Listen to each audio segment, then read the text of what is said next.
Bonjour à tous, nous commençons le 6e Pérec à la première Mishnah.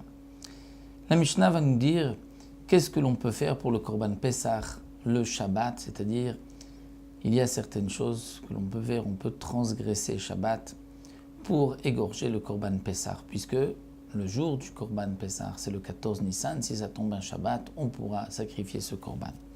Donc voici les choses, nous dit la Mishnah, Pessah dochim et Shabbat qui repousse le Shabbat. Shritato zrikat damo, l'égorger ou asperger son sang. Ou michui keravav, les entrailles de la bête, on pourra les vider et enlever tous les excréments, tout ce qu'il y a à l'intérieur pour ne pas que ça pourrisse. Ça, nous avons le droit de le faire même un jour de Shabbat. Si on attend, ça risque de pourrir. Donc c'est pour cela qu'on le fera même pendant Shabbat.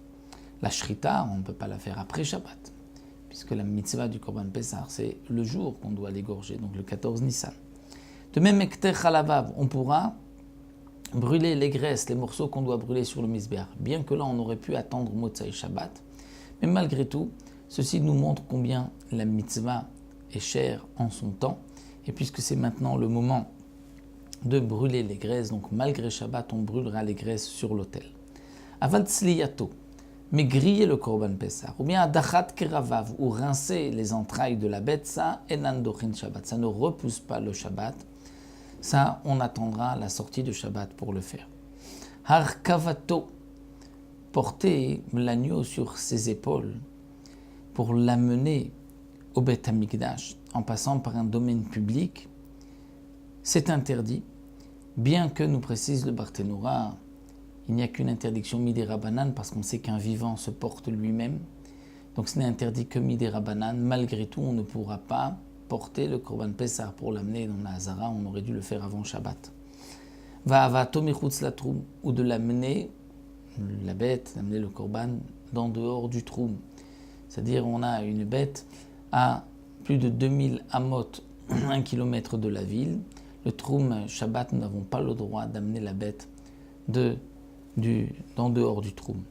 Là aussi, c'est une interdiction midera banane, mais comme on pouvait le faire avant Shabbat, les Chachamim ont maintenu leur interdiction. Vachatichat yabalto, si le korban a une verrue, a un défaut, et on ne peut pas le sacrifier ainsi, il faudrait l'enlever. Ça, on ne peut pas le faire Shabbat.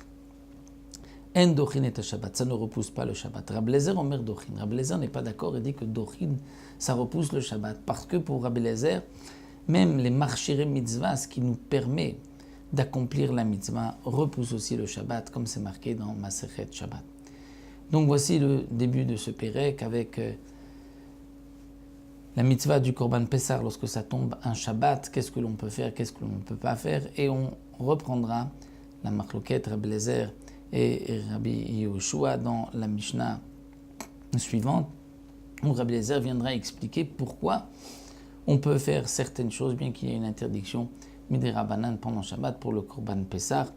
Donc pour les Chachamim, on a maintenu cette interdiction, mais Rabbi Eliezer dit que non, et ça nous allons le voir Bezrat Hashem dans la prochaine Mishnah.